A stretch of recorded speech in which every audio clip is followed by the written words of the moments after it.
Разгонять слои предзакатного тумана, летать сквозь бурые облака к солнцу, путешествовать над мозаикой лесов и полей, да и просто полет над группой восторженных зрителей, что может быть лучше, чем эти моменты. На днях небо над Магасом стало чуть ближе и для главы республики Узбека Евкурова, и для тех, кто взмыл с ним в воздух на аэростате. На высоте птичьего полета воздушный шар с необычной экспедицией в течение 40 минут оставался бортом номер 1.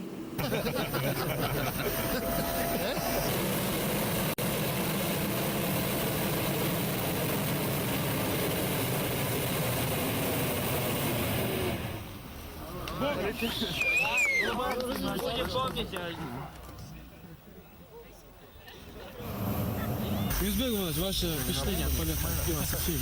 Хорошее впечатление.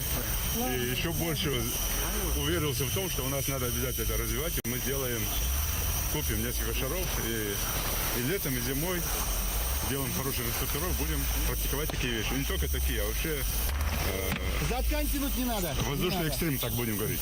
А вид города? Вид города я для себя решил 3 задачи. Первое – красоты, второе – сцену показал. И самое главное, много замечаний теперь будет к мэрии города. Недостатков очень много сверху увидел.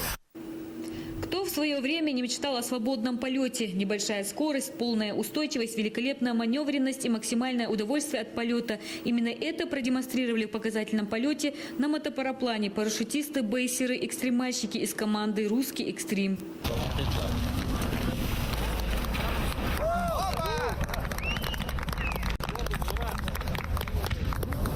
Александр, вот вы пролетели над городом. Скажите, какие впечатления, ощущения? Симпатично все строится, отстраивается. Вот, очень красивая администрация. Вот, все пофотографировал. Да, приедем, конечно, я думаю, если позовете, то что не приехать.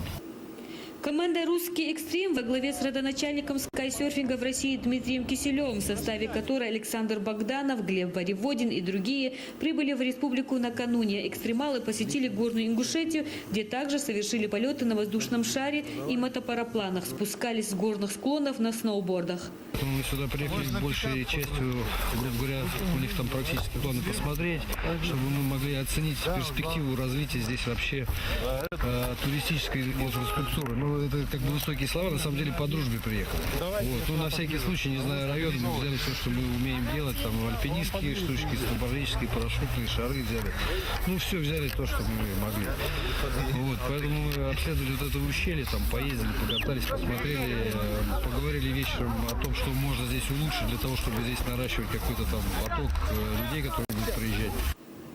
Хорошие склоны, прекрасные климатические условия, уникальные памятники архитектуры – все это будет способствовать тому, что Ингушетия станет притягательным местом, отметил Дмитрий Киселев.